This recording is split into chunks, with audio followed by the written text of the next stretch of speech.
it's not about supporting that person. It's about denouncing a certain kind of behavior. That there is no space on the internet for people to talk to each other the way Hair by Jay talked about Trisha.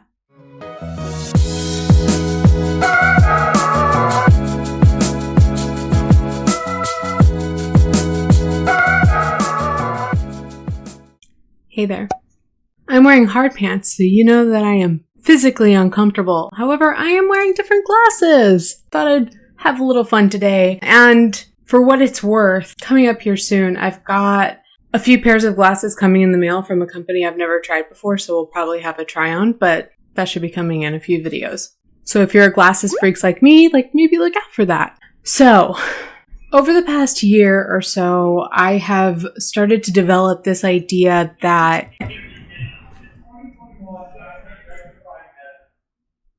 people love to have fun in the lobby. There's nothing in the lobby. There are 2 benches in the lobby. What is this hair doing? What was I saying? I have developed this idea that I need to vary my content, vary the topics of my content. And I do think that that is in part just like a natural thing. And then the other part too is, of course, the kind of criticism that any commentary channel gets from people who, I don't know, just want to take a shit on their content. But it occurred to me that what I think I want to talk about and what I think people want to talk to me about is what we're talking about online. And so I will say that a good bit of what I am saying in this video, you've probably heard me say on Twitter, or if you're one of my patrons, Discord. My patrons, you guys tend to know more or less how I feel about whatever we're talking about before I even record a video.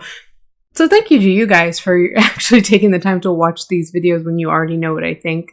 But essentially, we're dealing with this continued saga of Dramageddon, because I don't want to call it Dramageddon 1.0, which I would say was, like the beauty community in 2018. Is that about right? Then there was another Dramageddon 2020 with Tati Westbrook and James Charles and Shane Dawson, where we started to really see the downfall, the straight up cancellation of Shane Dawson.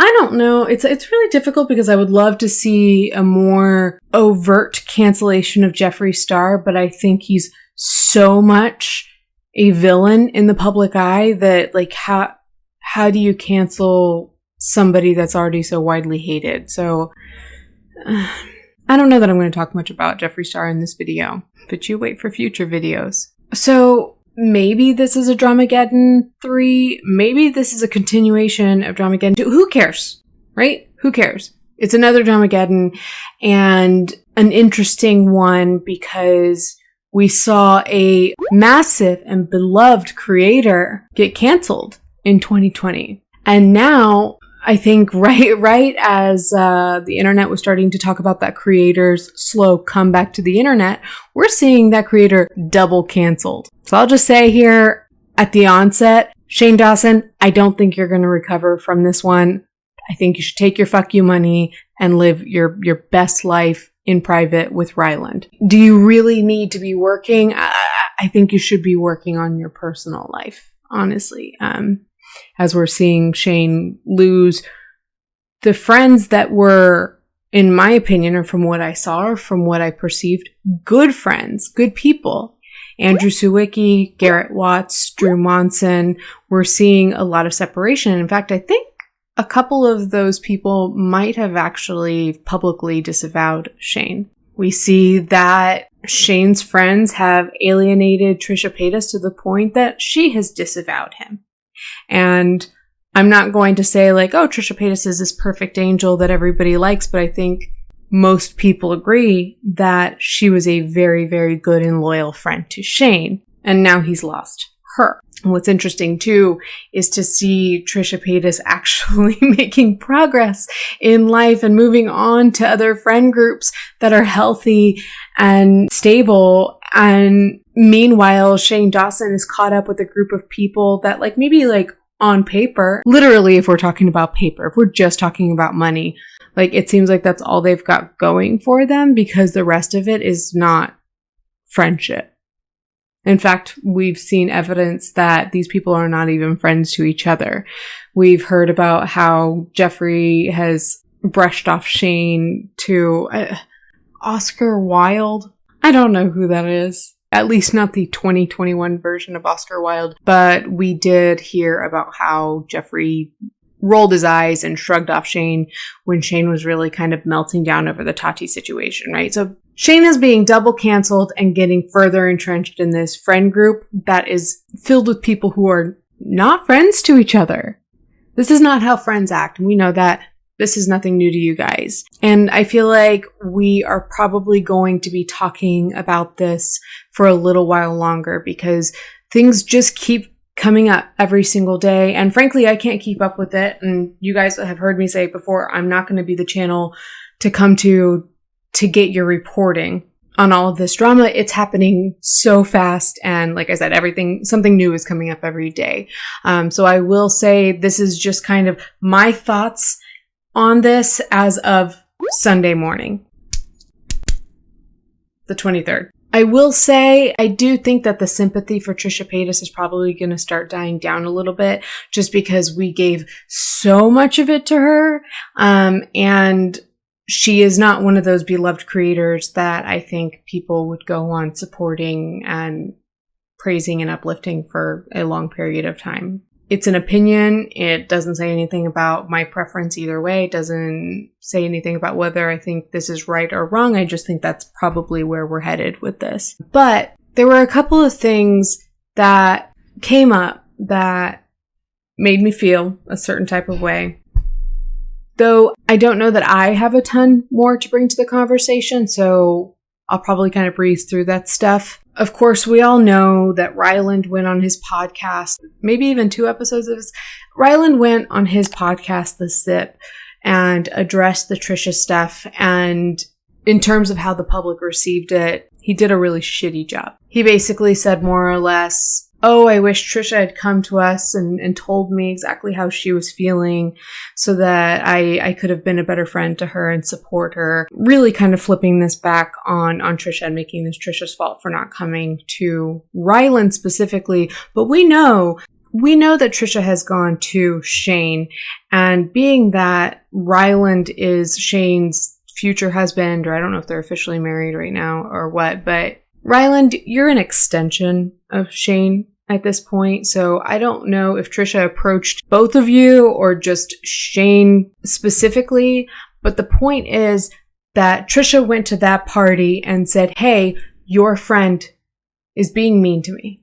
Your friend is being awful to me, in fact. And if your fiance/spouse has told that person, don't make a video about it. Don't make a video about it. Just don't rock the boat. I'm scared of this person and what could happen and things, and he's already in a bad place and things could get worse. Don't tell me. And I'm saying, again, I'm doing this whole like talking to the YouTuber thing when I'm talking to like my audience, which does not include these people. But you're telling me, Ryland Adams, that though we know all of that to be true about these conversations between Shane and Trisha, from Trisha's mouth, I believe, but I don't think Shane has denied that Trisha was speaking truth, and it is also supported by the fact that Jeffree Star stated that he's apologized for this stuff. So, I mean, this stuff is a mess, but I think you guys probably know as well as I do what's going on. So hopefully you're following me. So for Ryland really just kind of played stupid, I think. And I don't think Ryland is that stupid. So to me, this feels more like evasion of fault than it is him trying to explain why he didn't step up to the plate as a friend. And ironically, some people have pointed out that Ryland has actually had a conversation with his podcast co-host, I believe her name is Lizzie, about how they weren't close for a time because one or more of Lizzie's friends were mean to him. So this is a situation that Ryland should surely understand. From that perspective, from the perspective of being in a very serious domestic relationship with somebody who was very aware of what was going on, and the fact that 3, I don't believe that he is that stupid. And then the other thing that's just kind of bubbled up for me, the other thing that's bothering me, because we did see Jeffree Star kind of tweet at Trisha Paytas, something, love you girl, blah, blah, blah. And it's almost as if they're trying to pretend that they're supportive of Trisha through this, when it's like, no, you're not. I think that at best, these statements that crew is coming out with, and by that crew, I mean Jeffree, I mean Ryland, Shane, their friends. I think that the statements they're coming out with, at best, are damage control from a PR standpoint. And at worst, sarcasm. I think there's probably a little bit of the latter mixed in. But I wanted to address Ryland very briefly. There was another thing that somebody pointed out, and I only saw Trisha's video regarding this once briefly, but I saw a tweet about Trisha Paytas kind of forgiving Shane his racism in the past, but now condemning it, and just how frankly bad that is, how that is bad behavior on Trisha's part. And while I do see a difference between that and people who are just saying straight up, like, why are we supporting Trisha Paytas through this situation after she's done this, that, the other? These are two separate things. So to the people who are saying, well, remember that Trisha Paytas did this and that and the other, and all the things that I already know because I made a series on it. I say that in so many videos. You must have forgotten. She did a lot of things that were bad. So no, I don't support her through the situation. It's like, what? What is wrong with you? Because most of the internet, at least anybody who's like not a Trisha stan, agrees that she has committed some very serious transgressions. And she's apologized for a good bit of them. For a lot of people, that's not enough. I say that's fine. It's not up to anybody to have to accept an apology or forgive somebody. There are some things that Trisha hasn't apologized for. And for some people, that is reason enough to say, in general, I don't support her. But in this situation, when you're talking about objective, unequivocal, nasty bullying, if you think that it's okay to be like, well, let's take inventory first. Let's see whether or not this person deserves. It's not about supporting that person. It's about denouncing a certain kind of behavior. That there is no space on the internet for people to talk to each other the way Hair by Jay talked about Trisha. This is a super quick reminder to like this video and subscribe to my channel if that's something you want to do. If that's not something you want to do, just don't. I'll shut up and start talking now. So I said this on Twitter, and I'm going to say it here. If you think that it's okay depending on a situation, it depends. Depends on who you're talking about. It depends on what they've done. Then you yourself are either a bully or a bully sympathizer, because I'm sure that 99.9% of bullies feel justified because they do believe that there is a line where once it's crossed, all bets are off. And I think that most of us agree that that shouldn't be the case, that we should not be forgiving of certain kinds of behaviors, no matter what. So I know that there's a creator, I don't know her name. She's based on the number of Twitter followers, I'm assuming she has more followers than me, but she and I got into this conversation a little bit over Twitter, and she gave me the whole like, and so that's why I'm just like, no. I try to see different perspectives, and I can see the thought process, but I heartily disagree with it. I disagreed with it when it happened in my opinion, on a smaller scale to Gabbie Hanna. I disagreed with it when it happened to James Charles, and I am not a fan. So I think that we really need to make sure that we have our morals and values in check and decide whether there are certain almost civil liberties, right, for everybody, that the punishment doesn't fit the crime. In some of these cases. I did make this analogy, and I'm recognizing, please do not think that I am equating Trisha Paytas' fallout with Jeffree and Shane to anything like as serious as like police brutality. But as an example, I did also give this example online. But to me, that feels reminiscent of when a Black person is brutalized by law enforcement. And there was another time too, if anybody remembers the story of like, it was like a 14-year-old boy, something like that, witnessed a 5-year-old girl, a very young child, witnessed a very young child being kidnapped, pulled into a car and driving away. This young boy, if I can find his name, I'll put it on the screen or screenshot of something. But this boy at 14 years old, I think, hopped on his bike and just like booked it after that car and saved that little girl's life. Believe me, Trisha Paytas is not this kind of saint. It's just a similar structure. When people came to praise or support that young man, others pulled up his rap sheet. And they do that too in situations where Black people are brutalized by the police. It's like, well, hold on a second. He actually isn't that great of a guy. Did you know that he was arrested for breaking and entering or some bullshit, you know? So to dredge up Trisha Paytas' history and just thrust that into this situation and why we are not going to support her, I think it's very akin to victim blaming. I think that if you want to criticize Trisha Paytas for the things that she's done, absolutely. I think that that is your right. I think that she's done enough to deserve it. Time and place. Read the room. That's all I ask. That said, a separate topic came up. That's why I wanted to make sure that these two things are separate. Somebody has brought up Trisha's views on Shane's racism. Because I believe she said in a recent video, she called Shane a racist. And of course, we know that she has been a loyal friend and has stuck by his side. And in the past has said, well, he's changed.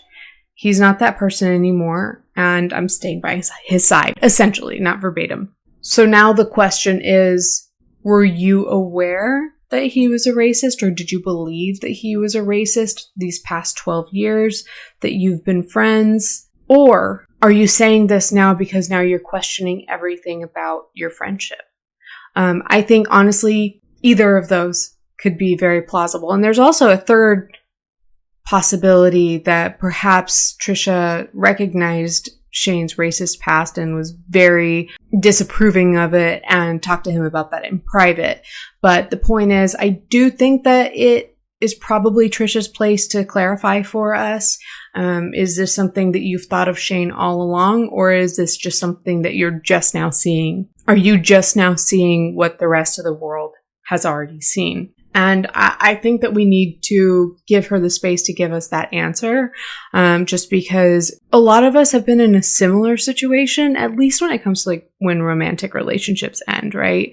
Especially when somebody's done you dirty. It's not that strange to take time and question everything you thought you knew about that person. And she said on the H3 podcast, I thought that he had changed. I truly believed that he had changed, which is an implication that now you believe otherwise. So if Trisha Paytas comes forward and says, I believed that Shane had changed, I no longer believe that, then I'll take that for what it's worth. I'll believe her with a grain of salt, considering the source. If the answer is, yeah, I always knew he was a racist, I just overlooked it, that's a whole other issue we're going to have to talk about. But now we're getting into speculation, and I don't like to get too deep into speculation. So I just wanted to recognize that very important point, because that is an important, I don't want to say criticism, and I don't think it's something we should harp on right now, but it is a point to bring up that I do believe is fair to ask Trisha to address eventually. Maybe once the initial shock of all of this situation has kind of died down and things start to kind of fall into place and make sense. But lastly, I wanted to talk about what I referred to as Herpygate. I hope I don't get demonetized for that. But we all know about the situation back in, well, it came to light to the public November of 2019, then was addressed by Gabbie Hanna in May, I think, of of 2020. I don't need to rehash it all. You guys all know. Gabbie Hanna told Jason Nash, Trisha Paytas has herpes, something you should know because you're sleeping with her.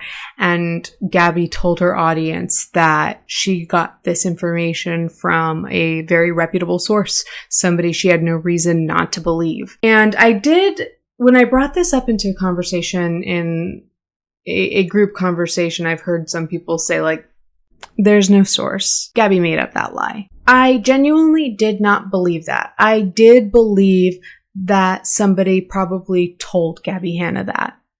Whether or not I truly believe that Gabbie believed it. So this is where things get really, really kind of hairy. So let me try to bring some structure to it. First off, I don't know how it's surprising. I'm sorry if this sounds condescending. I'm shocked myself that people are shocked that it was possibly, probably, potentially Shane Dawson who told this lie to Gabbie Hanna about Trisha's sexual health. I remember as soon as Gabbie said, I got this from a source, a reputable source, somebody who I had no reason to believe was lying, I thought, Shane. And what I truly believed in my gut, and I didn't talk on this much because, like, again, I don't like to get too deep into my speculations.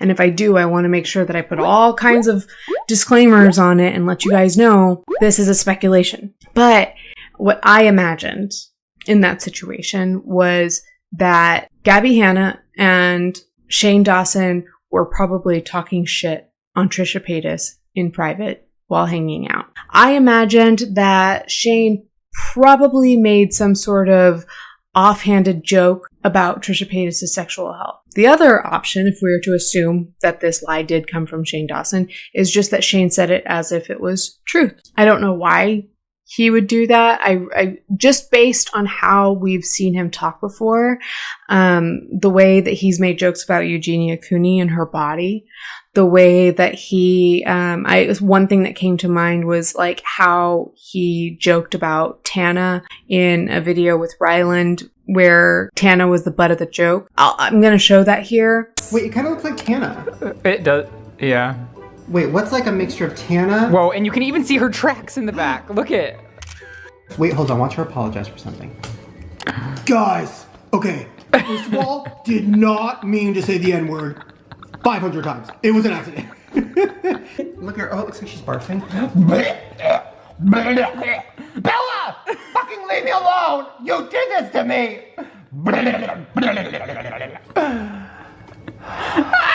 I'm sorry for whatever I did.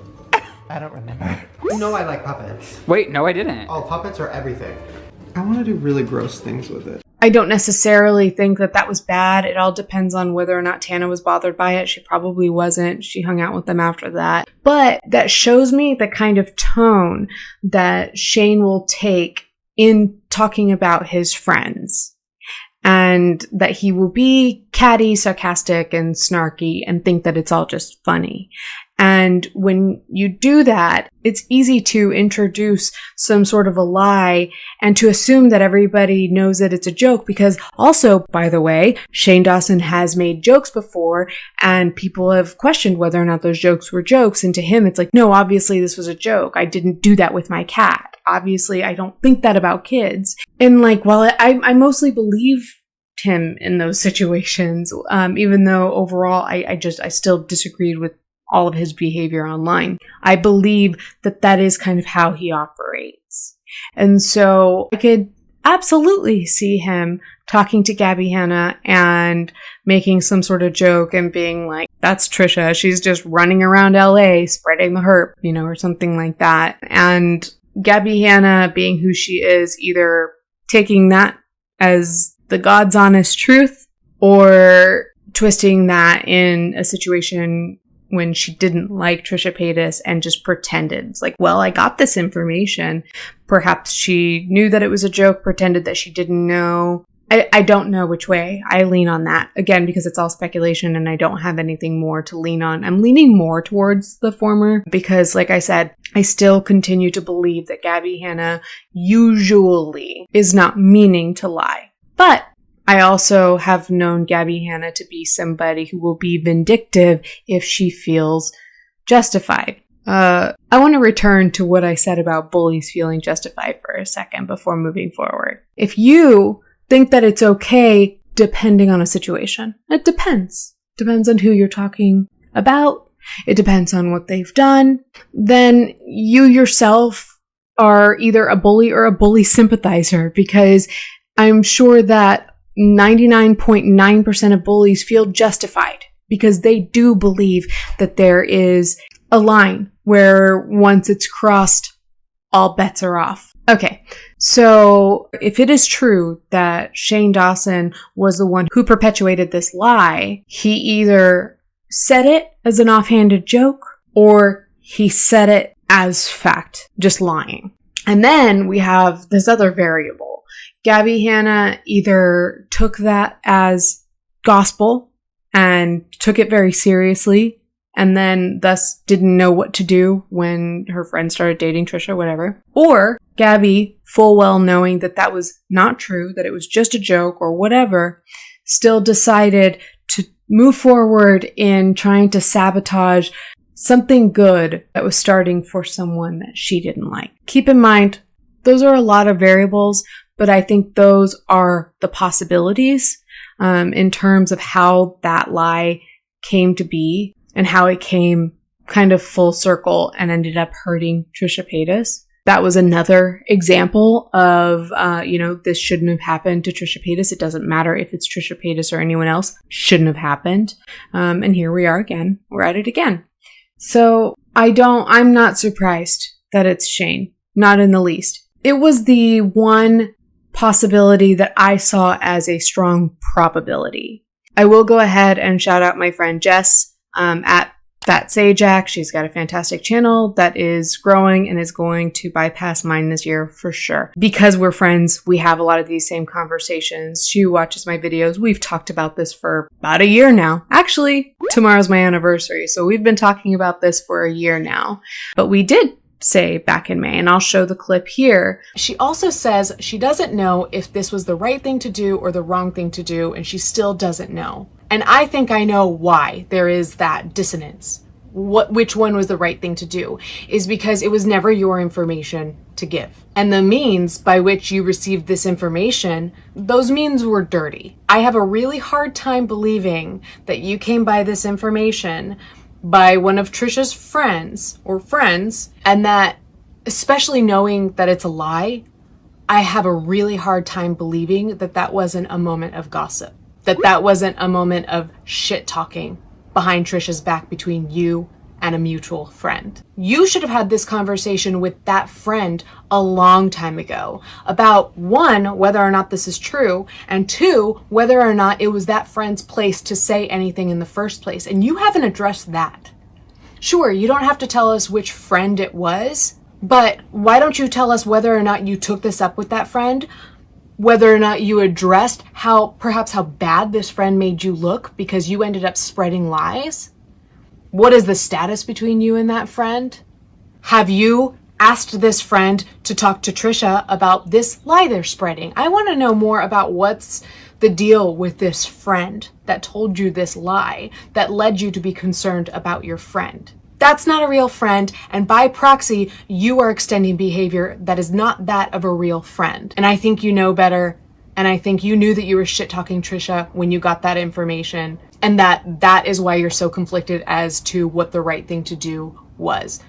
Again, I could be wrong. Maybe you weren't shit-talking Trisha, but I fully believe that the reason you felt conflicted is because that was not a conversation you were to have with Jason or with Trisha. That was a conversation to have with that friend, with that source that gave you that information. I find it very hard to believe that there was a way that this information came up without Gabbie Hanna talking shit about Trisha Paytas with Shane Dawson or whoever this source is. And just as I mentioned, my friend Jess, Fat Sajak, she made a very good point in that she says that she doesn't believe, again, speculation, she doesn't believe Gabbie Hanna will come forward to refute or confirm that this was Shane who gave her this information, because then she will have to come forward and give the context for how that rumor reached her. And I would venture to say that if she gives us that context, it would be rather nefarious. So I don't care to make this video a shit on Gabbie video. I just think I kind of wanted to explore all the possibilities kind of for how all of these stories are just kind of starting to connect. And it might actually make sense for a lot of unknowns that have happened over the course of the past year and a half or so, especially when you're dealing with Gabbie Hanna. And this is not a criticism of Gabbie, but just being that she's so tight-lipped about rumors and drama. She definitely gets involved in drama, but is tight-lipped about what she knows. So it kind of leaves a lot up to the imagination, and that's unfortunate, but I think the details are starting to come out that are kind of shining a brighter light on what actually happened. So yeah, this was just a ton of speculations, a little bit of judgment and critique and you know what? Somebody in my comments asked why I use the word criticism and not critique. And the fact of the matter is I am talking about people and their behavior here and not their body of work or a piece of art. So there are some criticisms in this video, but a lot of speculation. So this is a conversation that's going to continue for sure, at least for a little bit. But I'd like to hear what you guys have to say, what you guys think. I put a lot out there. Do you agree with any of those? Or is there something that I haven't even thought about? Because why not throw my brain for another loop? Because it hasn't already done that enough in the past 2 weeks or however long this has been going on. So that said, while it's still January, gonna throw it out there. If you're a fan of Harry Potter, if you're a fan of sober people discussions, addiction discussions, discussions around religion and spirituality, books in general, or just hanging out with really cool people, now's the time to check out my Patreon before our year of Harry Potter starts in February. So, just throwing that on the screen here. I also don't want to forget to ask you guys to please take a moment and give this a thumbs up if this helped you to think about anything in a way that might benefit you. Even if that benefit was just a little bit of entertainment, you know? So if you wouldn't mind hitting that button, it helps. Help a girl out. And to those of you who are watching this video for the first time and like it enough that you want to see what comes up next, or if you've seen a few videos and you find yourself coming back, please hit the subscribe button. You can always undo that, but I need to make sure that I'm taking the time to ask that of you guys. So I appreciate you guys allowing me to do that, honestly. At this point, I think that it's just down to you and me. You, the one person who's watching who's not me. I appreciate you so much. Thank you for coming back and watching to the end of another long video. I don't know how long this one's going to be.